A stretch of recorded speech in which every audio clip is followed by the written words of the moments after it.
Shalom, selamat pagi, sahabat GKPS TV yang dikasih Tuhan. Kita akan mendengarkan firman Tuhan. Mari kita siapkan hati kita dan diri kita. Kita bersatu dalam doa.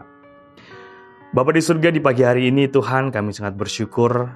Engkau berikan kesempatan untuk mendengarkan firman-Mu. Ajari kami dan tuntun kami di dalam mendengarkan firman-Mu di pagi hari ini. Di dalam Yesus Kristus kami berdoa. Amin. Saudara terkasih, sahabat GKPS TV yang dikasih Tuhan, firman Tuhan yang menyapa kita di pagi hari ini diambil dari kitab Yeremia pasal yang ke-14 di ayat yang ke-21. Saya akan bacakan untuk kita semua. Janganlah engkau menampik kami oleh karena namamu, dan janganlah engkau menghinakan tahta kemuliaanmu. Ingatlah perjanjianmu dengan kami, janganlah membatalkannya. Saudara terkasih, apa yang kita baca hari ini di Yeremia 14 ayat 21 ini adalah situasi di mana bangsa Israel merasa ketakutan. Mereka merasa khawatir bahwasanya Tuhan melupakan mereka, bahwasanya Tuhan ingin membatalkan perjanjian dengan mereka. Ada sebuah ketakutan karena Yeremia sudah menubuatkan tentang penjajahan atas bangsa Israel. Saudara terkasih, melalui firman ini kita harus merenung atas pertanyaan, siapakah kita di hadapan Tuhan? Dan kemudian kita bisa berefleksi bahwasanya siapakah yang lebih paham tentang hidup kita dibandingkan dengan Tuhan? Siapakah yang paling tahu tentang hidup kita ke depannya kalau bukan Tuhan itu sendiri? Saudara terkasih, manusia kita sekarang ini, belakangan ini sering sekali berada pada posisi yang gampang menyimpulkan sesuatu berdasarkan kisah-kisah, berdasarkan kejadian-kejadian yang terjadi dalam kehidupan kita.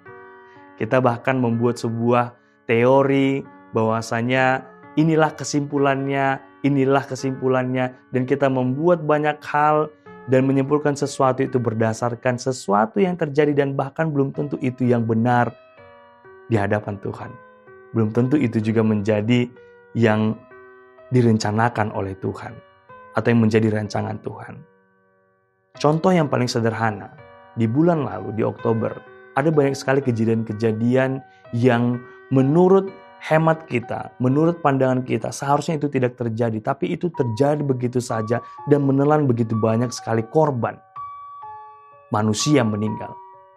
Di Jawa Timur di Kanjuruhan, seratusan orang meninggal karena gas air mata. Dan kemudian di pertengahan bulan Oktober, ada ratusan orang yang karena berdesak-desakan di dalam sebuah acara di Itaewon di Korea, meninggal. Dan di Gujarat di akhir Oktober, ada ratusan orang yang meninggal karena kecelakaan rubuhnya sebuah jembatan di Gujarat di India. Baik sekali orang-orang yang menyimpulkan, oh ini karena kemarahan Tuhan. Atau mungkin membuat sebuah kesimpulan bahwasanya bulan Oktober ini adalah bulan yang mengerikan. Bulan yang tidak baik untuk dikenal. Tapi saudara terkasih, kita harus memahami bahwasanya hidup kita dan apapun yang terjadi di dalam kehidupan kita di depannya, pertanyaannya hanya satu, siapa yang tahu tentang hari depan kita? Kita hari ini berada di sini, dan siapa yang tahu kita di hari depan? Dia adalah Tuhan, karena Tuhan berada di hari depan kita. Dia yang paham, dia yang mengerti apa yang akan terjadi dalam kehidupan kita, apa yang akan kita alami. Tapi yang perlu kita pahami, yang perlu kita imani sekarang ini adalah bagaimana kita tetap hidup dalam pengharapan dan juga tetap memiliki iman percaya Tuhan akan selalu beserta kita. Dan seraya mengatakan, jadilah kehendak-Mu Tuhan. Di saat ini kita sudah melewati Advent pertama dan kita akan masuk kepada Advent kedua. Advent adalah menandakan tentang penantian. Kita sedang menanti kelahiran Yesus Kristus. Walaupun ini hanya sebuah peringatan, seperti sebuah pengulangan-pengulangan. Karena kejadiannya sudah berlalu di 2000-an tahun yang lalu. Tapi pemaknaan hidup yang perlu kita hidupi saat ini adalah bagaimana kita mempersiapkan diri dalam hal menanti kelahiran Yesus Kristus. Bagaimana kita memaknai ternyata kelahiran Yesus Kristus adalah tahapan awal untuk keselamatan kita nantinya ketika Yesus nanti disalibkan di Golgota. Biarlah kiranya Tuhan yang selalu mengingatkan kita bagaimana kita menanti dan mempersiapkan diri kita, membekali diri kita, membenahi diri kita untuk mempersiapkan diri kita menyambut kelahiran kedatangan Yesus Kristus ke dunia ini. Jangan terlalu cepat menyimpulkan tentang rancangan Tuhan, tapi biarlah rancangan Tuhan itu akan berjalan seturut dengan iman percaya kita. Dan mari kita dekatkan diri kita kepada Tuhan, supaya kita tahu apa yang Tuhan rencanakan dalam kehidupan kita. Selamat menjalani hari ini, selamat berkarya, Tuhan Yesus memberkati. Kita bersatu di dalam doa. Bapa di surga, kami serahkan kehidupan kami di hari ini Tuhan, dengan segala sesuatu yang akan kami jalani di sepanjang hari ini.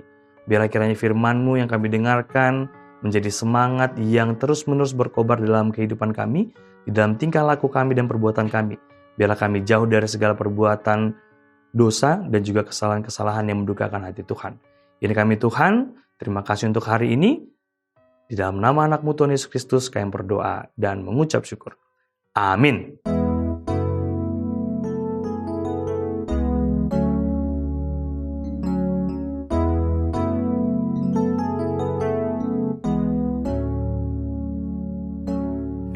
Yang telah lalu, mengarah pada tujuan, dengan mata memandang Tuhan Yesus,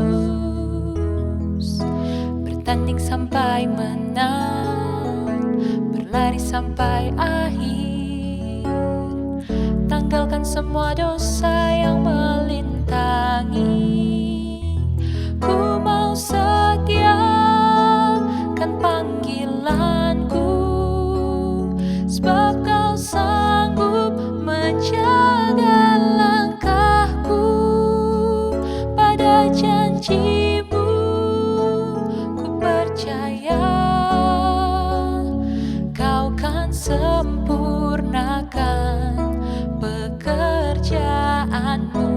Ku mau setiakan panggilanku, sebab Kau sanggup menjaga langkahku. Pada janji-Mu ku percaya, Kau kan sempurnakan pekerjaan-Mu dalamku.